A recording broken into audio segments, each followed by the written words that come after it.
Professor Abiodun Adeniyi, can you just, give us a brief overview of the president's visit to France?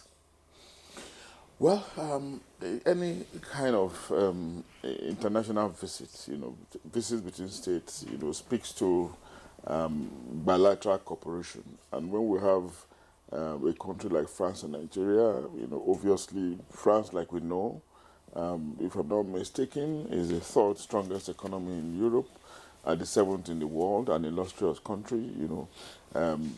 Industrialized, no doubt. Very prominent for so many kinds of businesses and investments.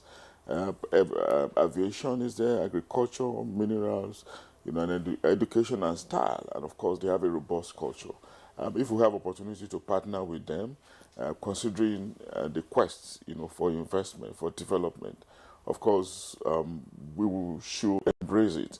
And I think it is in that spirit that our president accepted the state visit. But again, we know that this state visit is not just the first one.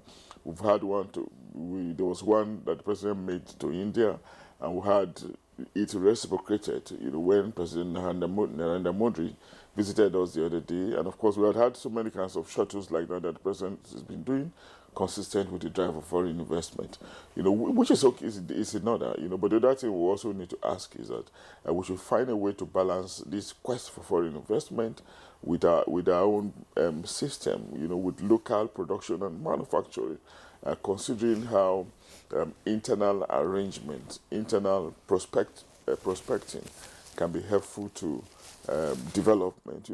If we complement that with expectations for foreign support in the form of investment, of course, it's also something that will be welcomed or welcoming, something that will be salutary and will be helpful to our desire, not just to get out of the economic woods we are presently in, but of course to make progress as a nation.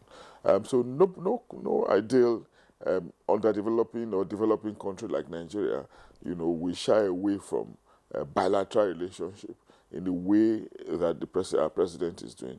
But we also know, that we are sandwiched among francophone countries, and of course France is losing influence. His interest is declining in some of these francophone countries, particularly those of the Sahel. So they are looking for new partners. So what's going to be our relationship partnering with France? Is it going to be an equal relationship or an unequal one? Obviously, we know it's going to be unequal, but it is not all unequal relationships that are disadvantageous. Some can be beneficial, but how we turn this around, how we make this happen, will also depend on the dexterity of our foreign policy going forward.